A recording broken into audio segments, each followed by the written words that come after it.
Bypass চলে আসো, কারণ তোমাদের সময় লাগবে কম, ওদের পিছনে দাঁড়ায় লাভ নাই, ওদের সম্পদ বেশি, হিসাবের টাইমও লাগবে অনেক বেশি।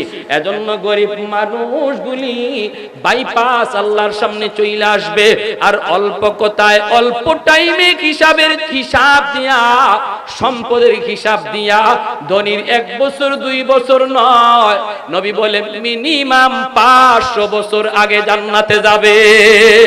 হচ্ছে আল্লাহর ভাষায় সমাজের সবচেয়ে সম্মানী মানুষ। আওয়াজ দিয়া বলেন ঠিক কিনা?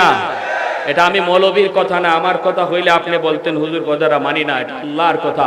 উলামায়ে কেরাম হলেন সমাজের সবচেয়ে সম্মানী মানুষ। অতএব সম্মানী মানুষকে সম্মান দিব, আল্লাহ খুশি হবে, ঠিক না?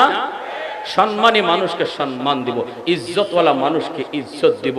প্যারে হাজরিন, এজন্য বলতেছিলাম আল্লাহর ওলি হওয়া খুব সহজ, খুব সহজ। 4 শ্রেণী